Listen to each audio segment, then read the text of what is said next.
En nuestra conversación anterior, Milagros Scocking, una psicoterapeuta argentina, nos formuló una pregunta: ¿cómo se ha transformado la manera de entender la democracia en América Latina?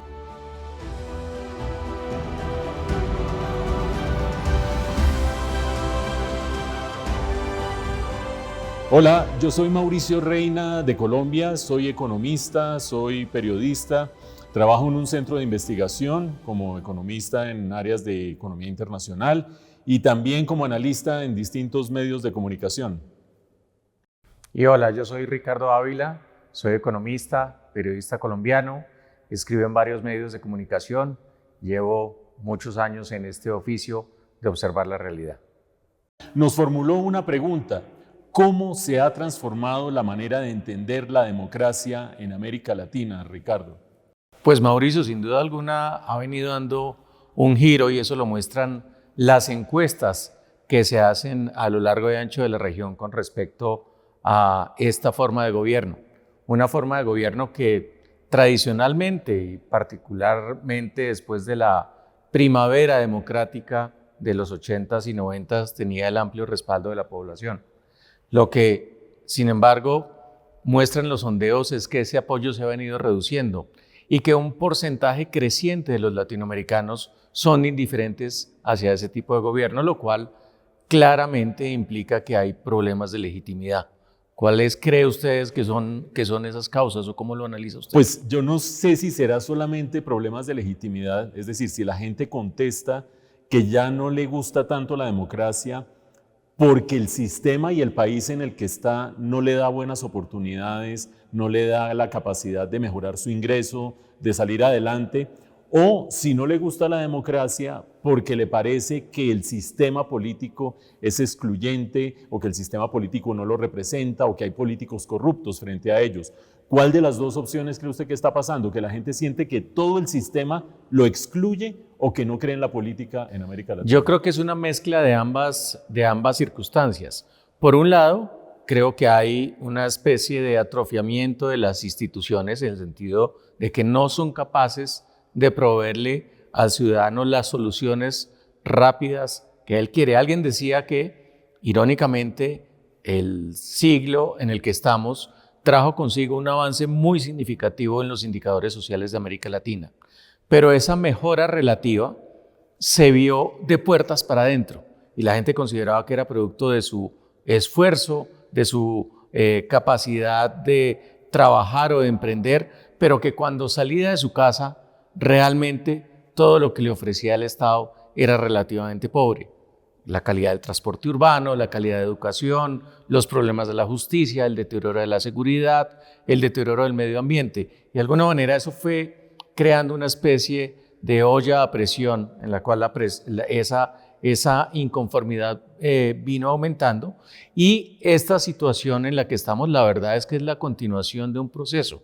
Ese deterioro de la imagen de la democracia no es nuevo y uno lo puede ubicar hacia el año 2010 que comenzaron a cambiar las circunstancias en la región. Y todo esto claramente combinado con un tema de exclusión y de desigualdad, porque si bien la pobreza venía disminuyendo en América Latina, pues recordemos que esta es una región en donde el ingreso está muy mal distribuido, el segundo peor del mundo después del África subsahariana. De tal manera que aquí vemos una combinación de esos factores. ¿Está de acuerdo?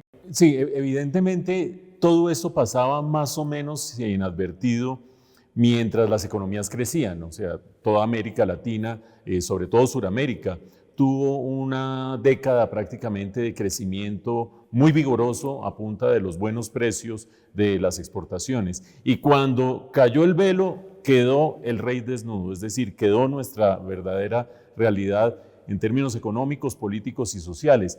La gran pregunta que yo me hago, Ricardo, es si de esta salimos con un viraje político o de esta salimos con un viraje en el modelo económico o con una ampliación de la participación de la sociedad, o cómo cree usted que vayamos a salir, por lo social, por lo político, por lo económico.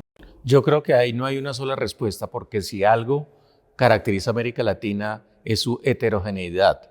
Es decir, que vamos a ver extremos en el sentido de probablemente algunos de los elementos que usted describe, malos ejemplos que posiblemente van a tratar de ser imitados en diferentes latitudes, pero al mismo tiempo yo pienso que vamos a ver sociedades que después de una confrontación ante esta insatisfacción van a ser capaces de reacomodar el rumbo y probablemente construir sistemas más incluyentes e inclusivos. De tal manera que uno no puede hablar de una sola América Latina, y lo que vamos a ver es la convivencia de casos de éxito con casos que son inquietantes, particularmente en lo que atañe a el desequilibrio o la concentración del poder en uno de los tres poderes, o el abayazamiento de esos tres poderes por parte de un liderazgo, pero al mismo tiempo con ejemplos que permiten mantener la esperanza, porque de alguna manera América Latina en general siempre ha logrado encontrar el camino, pero cuando uno mira los casos individuales es evidente que a algunos les ha costado mucho más trabajo que a otros. Es interesante, Ricardo, desde mi perspectiva, tratar de ver si hay diferencias claves entre los países de América Latina que tenían o que han tenido una economía más orientada hacia el mercado y los países que suele coincidir con el área del Atlántico, del Océano Atlántico de América Latina, que tenían unas economías más intervenidas, un mayor rol del Estado. Y a mí me parece que con la caída de los precios de las materias primas y con la crisis del coronavirus, además, todos los sistemas han quedado desnudos y ninguno de los sistemas ha mostrado tener un mejor colchón o una mejor protección frente a la crisis social que otro. ¿Usted cree que es así o usted cree que hay diferencias grandes? No, yo creo que en general las cifras muestran que la crisis fue generalizada o que afectó de manera relativamente equitativa, obviamente a unos países más que a otros, dependiendo de las políticas individuales que siguieron, pero que en general no se salvó nadie. Pero también pienso que ese conflicto de esos modelos a los que usted se refiere ya había mostrado con muy pocas excepciones que parte del problema de la región era el bajo crecimiento, independientemente de la senda que siguiera en su manejo económico. Usted que conoce las cifras y que sigue este tema en forma mucho más detallada que yo, ¿está de acuerdo con esa apreciación? Cuando uno mira, no sé, México contra Brasil o para hablar de ejemplo. Pues hay una situación muy curiosa, Ricardo. Si uno toma las últimas 2 décadas del siglo pasado y toma lo corrido de este siglo, los países estrellas de América Latina fueron, finalizando el siglo pasado, Chile, mantuvo un buen dinamismo este siglo, pero principalmente al final del siglo pasado, y este siglo definitivamente la estrella en términos de crecimiento ha sido Perú. Y resulta que cuando uno ve los efectos en el sistema político, son los 2 primeros países, por lo menos de los que recientemente han tenido grandes virajes políticos, que se han ido hacia una orilla política distinta, una orilla ideológica distinta. En Chile, por una parte, pues la convocatoria de la nueva constitución, la elección de los constituyentes, este proceso que se ha desarrollado allí para una nueva constitución, ha puesto de presente que no bastaba con crecer mucho. Y en el caso de Perú, su elección reciente de presidente, que tuvo unos elementos difíciles en la medida en que ambos candidatos tenían gran oposición de una buena parte del electorado, también da un viraje cuando uno pensaría, Perú no tendría por qué haber tenido ese viraje tan grande. Entonces la conclusión que uno saca inmediatamente es, no basta con crecer, hay que también mirar hacia adentro y mirar la distribución de ese crecimiento y la distribución de esa torta. Y eso me lleva a mí a plantear la inquietud sobre si este camino de los levantamientos sociales, de las manifestaciones, de las marchas, de las protestas, puede encontrar un camino para canalizarse, si eso verdaderamente va a representar el detonante de transformaciones políticas y sociales en la región, o si por el contrario lo que hace es deteriorar, profundizar el deterioro porque erosiona las instituciones, trae temor entre la gente. ¿Usted cree que ese es un buen camino a seguir? Pues yo creo que las grandes transformaciones políticas en la historia mundial han tenido que ver con movilizaciones en la calle, para utilizar la expresión coloquial, pero evidentemente el desenlace no está garantizado. Hay un elemento que es particular en esta época que estamos viviendo y tiene que ver con el tema de las redes sociales, que tienden a polarizar y a mostrar y a enfatizar las diferencias, y no solamente en materia política, sino hasta el hecho de que quien está contento en una red social determinada lo hace saber y implícitamente le hace sentir a su círculo de personas estrechas que tiene un grado de felicidad mayor, y eso del otro lado es motivo de descontento. ¿Usted no cree que parte de lo complejo que es analizar este proceso tiene que ver con el surgimiento de ese elemento que es tal vez lo más novedoso que hemos visto en estos últimos años? Sí, por supuesto que hay unas diferencias grandes en nivel de ingreso, en nivel de pobreza, en deterioro social y en la distribución del ingreso, que son como el terreno fértil para que se den estas cosas. Pero evidentemente redes sociales constituyen uno de los detonantes clave, porque no solamente allí, usted sabe bastante de esto, se refuerzan las posiciones que cada persona tiene. Uno generalmente trata de ilustrarse, aprender cosas nuevas, entender y conocer puntos de vista distintos, pero el que entra a una red social tiene un comportamiento totalmente distinto, como que busca allí sus aliados, los que piensan como él, los que hablan como él, y empieza a encontrar opositores, adversarios, con quien hacer una confrontación. Y eso lo que hace es profundizar algo crítico en este momento, y es la polarización. Yo creo inclusive que crisis sociales y económicas como las que estamos viviendo, que si tienen una buena canalización pueden dar lugar a una etapa más igualitaria, de mayor equidad, de mayor solidaridad, pasan por un terreno por el que no necesariamente tendrían que pasar, y es el terreno de la fractura. La fractura, en el caso de Argentina, de 12 esquinas políticas irreconciliables, en la polarización, en el caso de Colombia, polarización en distintos países. En Perú, la elección se decidió esencialmente por oposición y por adversidad al otro candidato. Y creo que así es muy difícil construir un modelo perdurable y sostenible. Creo que tendremos que llegar allá, pero el costo para llegar allá va a ser más alto mientras más estemos en un terreno que tiende a polarizarnos. Y justamente en ese sentido de llegar allá, Ricardo, yo le quiero preguntar, si alguien sale recién elegido, hablemos de un gobierno en Perú, un gobierno, una nueva constitución en Chile, un nuevo gobierno en Chile, el próximo presidente de Colombia o de Brasil el año entrante, ¿cuáles deberían ser como las 3 prioridades, suponiendo que el Poder Ejecutivo es el único que tiene aquí margen de maniobra, que debería ponerse por delante y que debería proponerse como metas para lograr establecer un terreno firme para reconstruir tejido social, reconstruir solidaridad política, reconstruir objetivos comunes? No, yo creo que indudablemente la respuesta pasa por el estilo de liderazgo.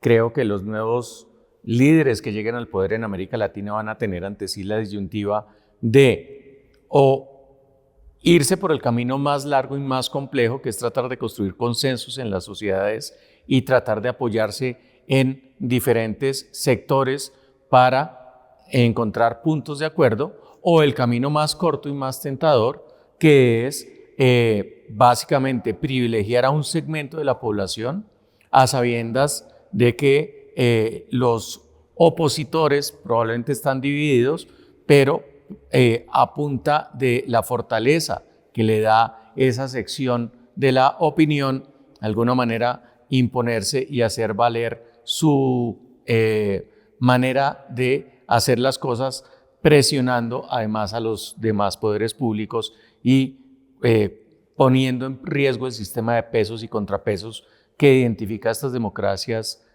como la nuestra, pues que seguimos el modelo original estadounidense.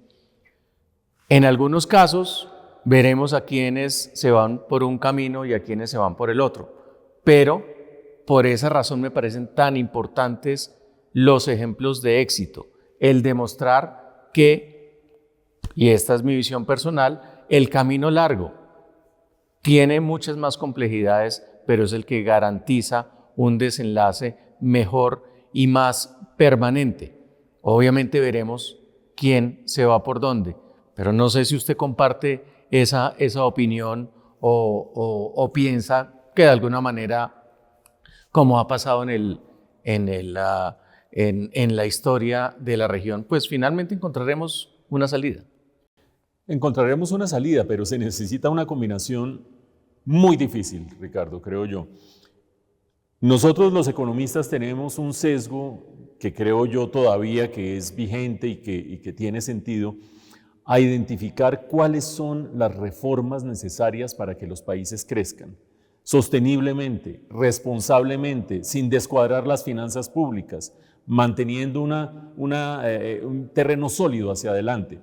Y eso exige hacer sacrificios. Obviamente hablarle en este momento de sacrificios a una población latinoamericana que ha tenido unos meses terribles por la pandemia, por los movimientos sociales, por la pobreza, pues es difícil. Pero sin esas reformas, la región difícilmente va a crecer más. Eso por un lado. Pero por otro lado, para lograr la convergencia de pareceres políticos, para lograr limar un poquito esas asperezas que hay entre sectores polarizados, para lograr cerrar grietas, se necesitan presidentes y líderes muy emotivos, de mensajes simples, con carisma, poco tecnócratas, poco dados a hacer reformas y como muy dicharacheros. Y esos líderes que combinen las dos cosas, que serían lo ideal que necesitaría América Latina, son tan escasos en el mundo. Puede pensar uno, si nos salimos de América Latina, en un Barack Obama, por ejemplo, con todo el carisma y todo el encanto, pero a la vez con un rigor técnico y una solidez importante. Pero hoy en día es difícil encontrar esa clase de líderes en el mundo y es difícil encontrarlos en la región. Entonces creo yo que va a ser camino largo, difícil, pero que llegamos. Parte de ese planteamiento me sirve para hacerle a usted una pregunta. Porque claro, uno mira las circunstancias de la región, no se necesita ser un especialista para darse cuenta de que estamos pasando por una época compleja, con la peor tasa de crecimiento en 2020, al menos en 120 años, con una enorme afectación por cuenta de la pandemia en materia de contagios y fallecidos, pero al mismo tiempo con esa perspectiva de mediano plazo. Y hay gente que sigue manteniendo su optimismo relativo frente a América Latina. Y creo que parte del tema que es interesante es debatir por qué creer. ¿Sí? O sea, podemos ver claramente el vaso medio vacío o medio lleno, pero también concentrémonos finalmente en esta zona del mundo en donde vivimos 650 millones de personas. También hay espacio para la esperanza y, de hecho, para casos de éxito en materia de negocios, en materia de emprendimiento social, en materia de superación personal, en materia de creatividad, tantas áreas.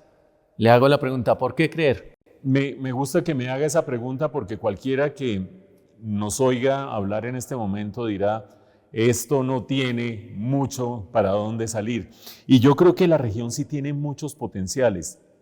Tengamos presente, en el mundo la población sigue creciendo y sigue demandando alimentos, sigue demandando bienes agrícolas, sigue demandando agua, sigue demandando aire.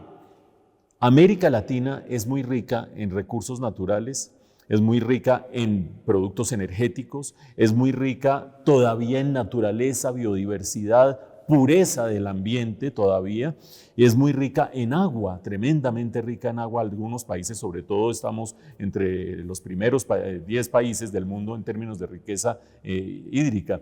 Y desde esa perspectiva, si alguien en el mundo de repente dice, bueno, esto sigue creciendo y esto sigue desestabilizándose, ¿dónde queda la alacena del mundo? ¿Dónde quedan nuestras reservas? ¿Dónde está el patio?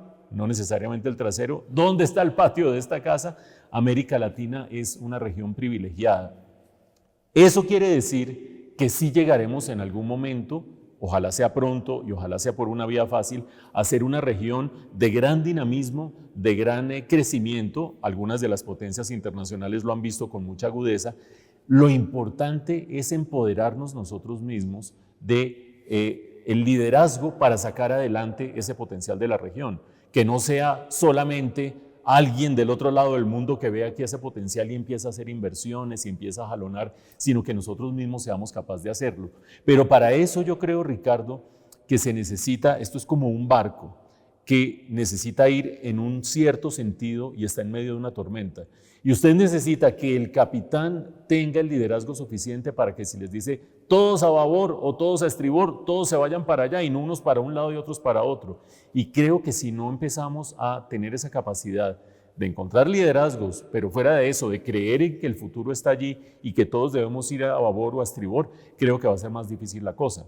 No, me parece totalmente válido ese planteamiento, pero también es indudable que el punto de mira que tenemos hoy le da a uno la impresión de que hay pocas salidas, pero no olvidemos pues que la realidad es dinámica y que uno puede mirar en otros sectores elementos que le permiten abrigar un mayor optimismo. Por ejemplo, en el caso de el emprendimiento, en América Latina se están haciendo cosas extraordinarias, y lo digo no porque yo haya hecho la reportería detallada sobre lo que está pasando en materia de incorporación de nuevas tecnologías, de desarrollo de aplicaciones, de creatividad en todo lo relacionado con la cuarta revolución industrial, sino porque escucho a quienes se encargan de seguir la pista al tema y hablan de elementos que nos hacen especiales. Una enorme creatividad, una gran versatilidad, probablemente explicada por la capacidad que tenemos de responder ante las dificultades, una gran pasión para hacer las cosas y hacerlas bien, y adicionalmente un sentido de comunidad y de familia que son fundamentales para pensar en los impactos que pueden tener las cosas que hacemos. Y por cuenta de esa circunstancia, no solo creo que tenemos un potencial muy grande en explotar esas riquezas naturales a las cuales usted se refirió, en temas de producción de alimentos, de extracción de riqueza del subsuelo y particularmente de metales que van a ser fundamentales en todo este proceso de transición energética que estamos haciendo, sino de verdad de ese capital humano. Claro que podríamos hacer las cosas mucho mejor, no hay discusión al respecto, que todavía nuestra educación es de baja calidad y tremendamente desigual, es difícil de cuestionar, pero hay casos de éxito que le dan a uno rayos de esperanza sobre lo que podemos ser, y hay casos de emprendimiento en materia de compañías que son de verdad de clase mundial, aquellas multilatinas que son hoy pues un universo que viene en plena expansión y que le dicen a uno, pues tampoco es que aquí la gente, a pesar de lo difícil que son las cosas, esté quedando de brazos cruzados. En absoluto, la mayoría de la gente, así estemos pasando por esta época tan compleja, pues todas las mañanas sale a trabajar y a buscar cómo le lleva el sustento a sus seres queridos. Esto que usted dice me suscita o me dispara dos ideas. La primera de ellas, la diáspora latinoamericana alrededor del mundo, siempre está triunfando en el nivel que usted quiera, desde aquellos que empezaron a salir lamentablemente presionados en los años 70 y que fueron transmitiendo la cultura latinoamericana por la vía de la música, la literatura, en las calles, en Europa, etcétera, etcétera, hasta unos tecnócratas bastante sofisticados y bastante triunfadores y exitosos, lo mismo que empresarios exitosos alrededor del mundo. Creo yo que en términos generales, contrario al estereotipo que existe en distintas caricaturas en Estados Unidos o qué sé yo, del latinoamericano asociado con la siesta debajo de una palmera, creo yo que el capital humano latinoamericano alrededor del mundo ha sabido triunfar. Y creo que nos corresponde a nosotros en América Latina buscar capitalizar ese talento que la diáspora ha logrado desarrollar y ha logrado explotar. No sé muy bien, cada país tendrá su manera de hacerlo. En algunos casos esas mismas empresas multilatinas podrán encontrar la manera de revertir en su propio país el conocimiento que han tenido en mercados internacionales. En otros casos, los mismos empresarios vuelven, invierten en sus países, pero creo que ese talento humano también se suma al talento de recursos naturales y a la riqueza de recursos naturales. Pero déjeme, le hago la otra reflexión, y es que si coincidimos en que si uno mira el globo terráqueo y ve necesidades hacia el futuro, y se da cuenta que América Latina tiene la respuesta a muchas de esas necesidades, pero no ha sabido muy bien cómo manejarlas, ¿qué le puede decir uno a una persona que está en la clase media, cuyos padres lograron salir a la clase media, que en este momento por cuenta del coronavirus, la pandemia, la crisis, está como viendo peligrar las cosas? ¿Con qué cara y con qué mentalidad se levanta mañana si uno le dice, tranquilo, que América Latina sigue teniendo futuro? Pero mañana, ¿cómo se levanta para tratar de construir ese futuro, de contribuir a construir ese futuro? Pues digamos que en esas circunstancias la mayoría de la gente obviamente no piensa en las circunstancias generales o lo que le rodea, sino en su situación personal. Pero es bien llamativo que las encuestas lo que muestran es que sobre todo en el hemisferio norte hay una gran inquietud por parte de las personas que tienen hijos con respecto a que sus descendientes tengan el mismo nivel de vida que ellos alcanzaron. Es más, la mayoría de quienes son interrogados no creen que eso sea posible. En América Latina, esa proporción es mucho más alta. Claro, sufrió un golpe por cuenta del coronavirus, pero aún así, nosotros en general esperamos que esta es la región donde se pueden lograr progresos de manera mucho más significativa que en otros lugares más ricos. Claro, alguien dirá, pero por supuesto, si es que allá alcanzaron un nivel de bienestar, pero son niveles de bienestar que también en más de un caso vienen acompañados de una gran insatisfacción. Y esa frase de cajón que se dice que en América Latina está todo por hacer, en algunos casos es cierta. Aquí las oportunidades siguen siendo muy amplias. Por supuesto, hay que hacer el esfuerzo para que estén bien distribuidas y que la mayoría de las personas tengan la capacidad de aprovecharlas. Pero definitivamente tenemos que valorar ese hecho de que podemos todavía aspirar a trazar un camino positivo, pues que lleve a estos 650 millones de personas que la habitamos, pues a un futuro mejor. Indudablemente que es así. Ricardo, déjeme hacerle una pregunta que espero que no lo agarre muy desprevenido. En la cultura china, usted bien lo sabe y todos crecimos con esa idea, el ideograma que representa la noción de crisis es el mismo ideograma que representa la noción de oportunidad. Y digamos que ellos lo tienen internalizado.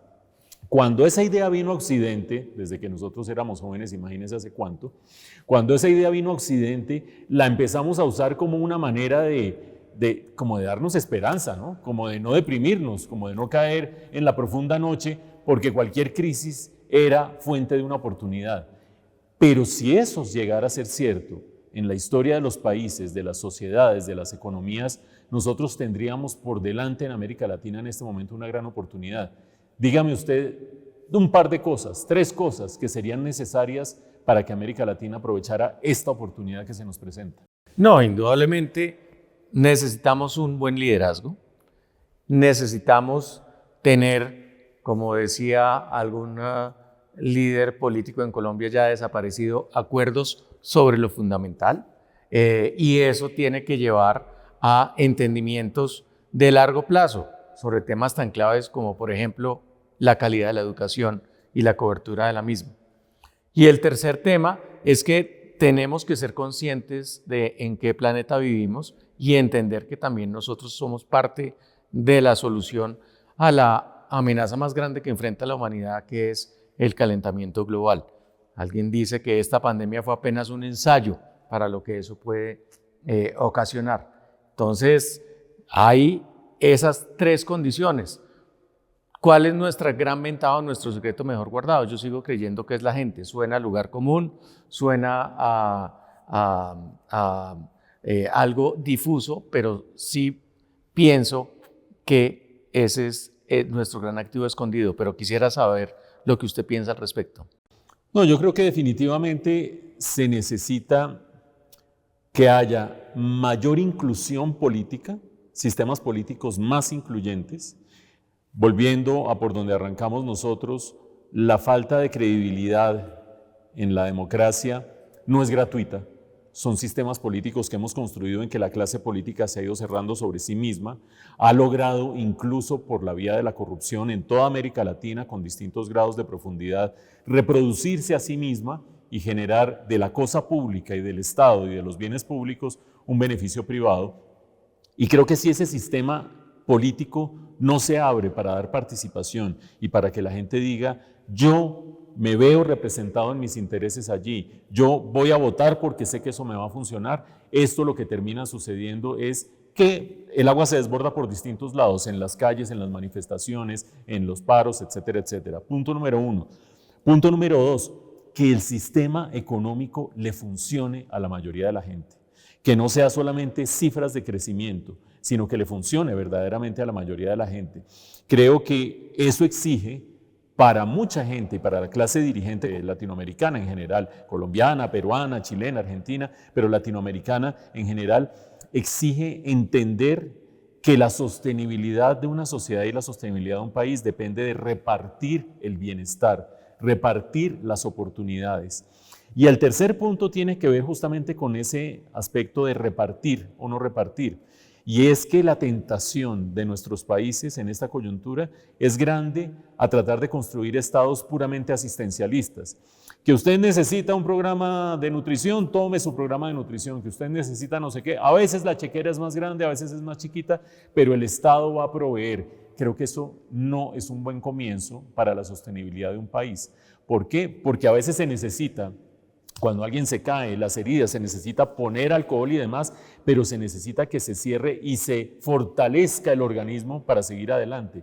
Y un Estado solamente asistencialista o una sociedad que solo espera que el Estado le ayude, pero no mejorar la educación, no mejorar el capital humano y la productividad, es una sociedad que no logra tener sostenibilidad.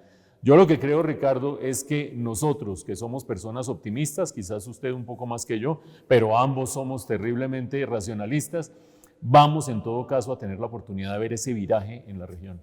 Yo también lo creo, pero yo quisiera hacerle una pregunta puntual que me parece muy importante, que tiene que ver con los jóvenes.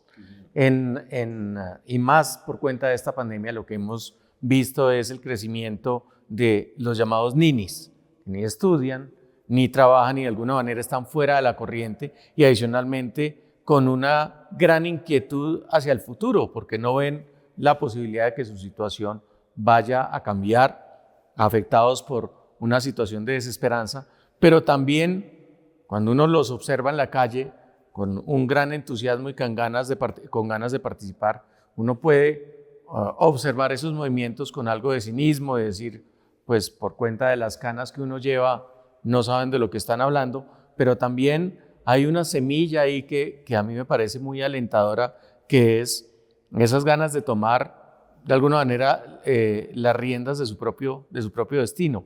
Obviamente es imposible saber qué va a suceder con esa fuerza juvenil, pero quisiera escucharlo con respecto a cómo usted analiza esa ebullición que estamos observando. Le voy a dar dos respuestas. Una, desde el sistema económico y social, frente a los ninis, frente a los jóvenes. Y otra, desde adentro, no porque yo conozca muy bien qué hay allí, pero algo hemos estudiado y algo nos han enseñado estos últimos meses y estos últimos años sobre la naturaleza de esa ebullición.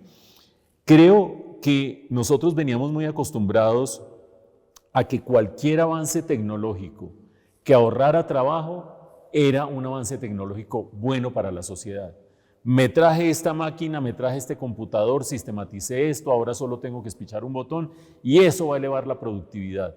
Creo yo que lo que ha venido pasando ha mostrado que el segmento más afectado del mercado laboral en términos de tasas de desempleo en América Latina está en los más jóvenes, también lamentablemente entre las mujeres, pero entre las mujeres y los jóvenes. Y eso demuestra que la economía tiene que repensar un poco qué valora más, si aumentar tasas de productividad por mecanización y avance tecnológico o si aumentar tasas de sostenibilidad del modelo económico.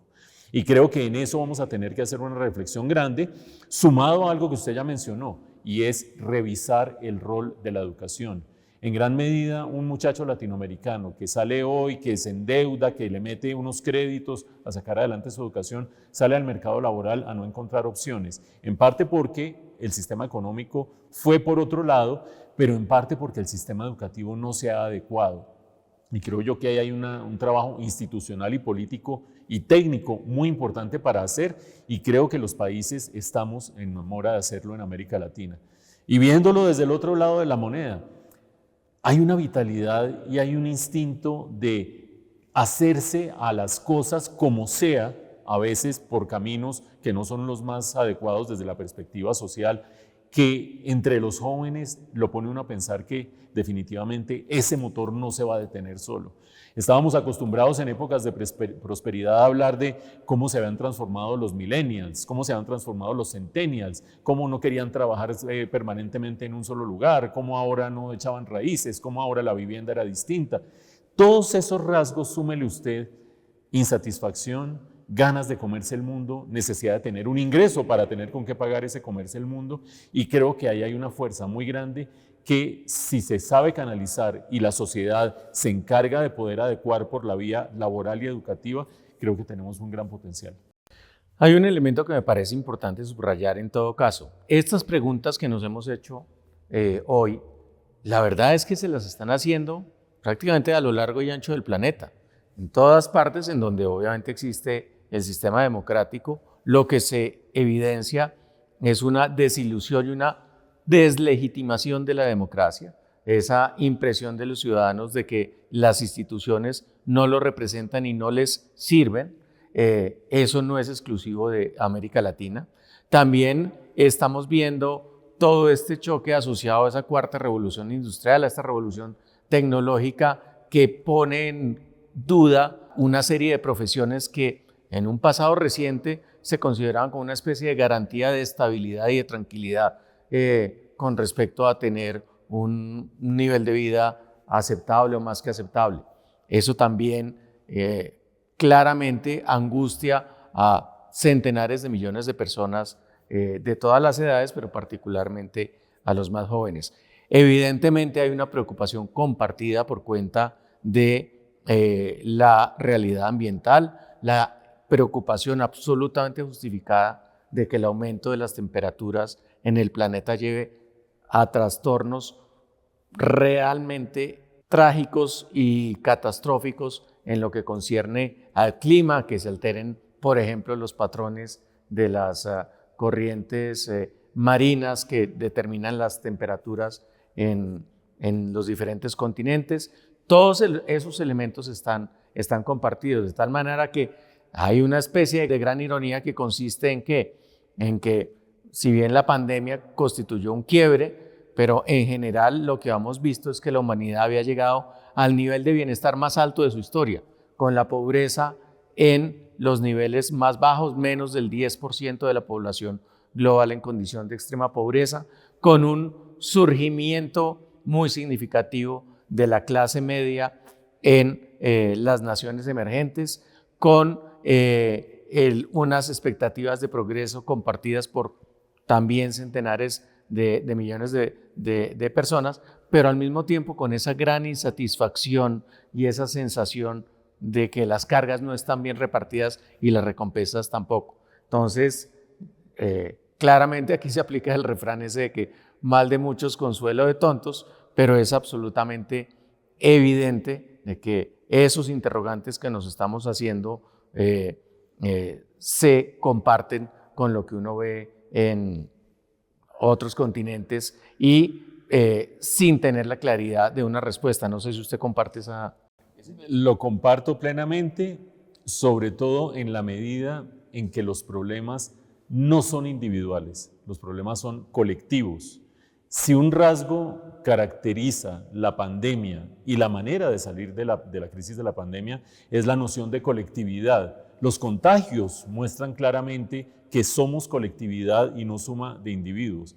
Y eso es apenas una metáfora de cómo muchos problemas tienen dimensiones colectivas y esos problemas requieren soluciones colectivas. Si usted me permite ser un poco simple en este pensamiento, pero creo yo que es por allí la cosa, de esta crisis nosotros tenemos que salir conscientes que se necesita solidaridad, se necesita empatía y se necesitan esfuerzos colectivos.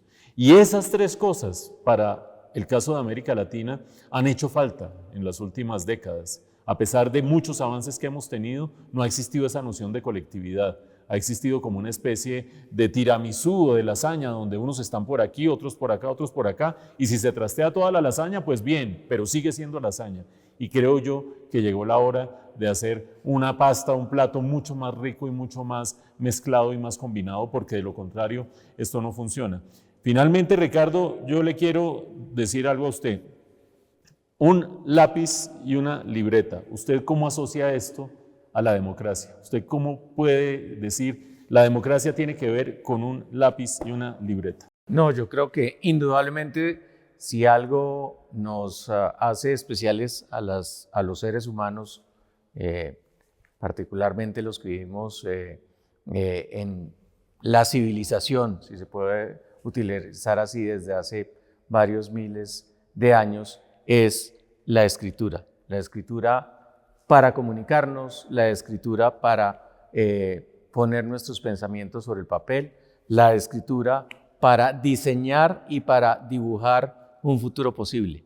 Entonces, a mí la figura tan elemental, si se puede decir, del papel y el lápiz, que tiene literalmente miles de años de tradición, es también un motivo para la esperanza. De alguna manera el lápiz se vuelve en una antorcha, en un fuego que nos sirve de faro hacia el futuro. ¿Y sabe qué le quisiera agregar yo?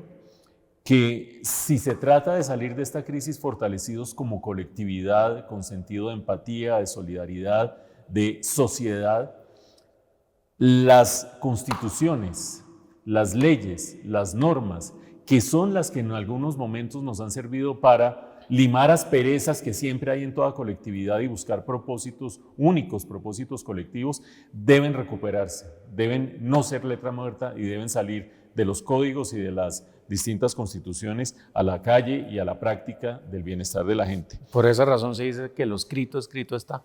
Exactamente. Bueno, Ricardo, pues espero que todo esto que nosotros hemos visualizado de posibilidades de América Latina hacia adelante llegue relativamente rápido para que lo disfrutemos, usted y yo, para que lo disfrutemos. Y no sea... Sí, en nuestro caso ojalá llegue más temprano que tarde, pero yo quisiera enfatizar en eso de maximizar nuestras posibilidades y que obviamente los escenarios inquietantes ojalá no se conviertan en realidad por el bien de todos. Sí, no, yo creo que la historia de la humanidad ha mostrado algo y usted me corrige que usted ha estudiado mucho ese tema. El futuro está en manos de la gente.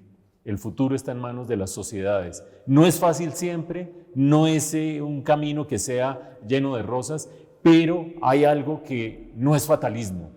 No es que el destino se me vino encima, está en manos de todos lograr los cambios. Ojalá encontremos los caminos que se necesitan para llegar allá. Muchas gracias, Ricardo. Gracias a ustedes. Clave esa reflexión de que son muy importantes las máquinas, la tecnología, pero la clave seguimos siendo las personas. Así es.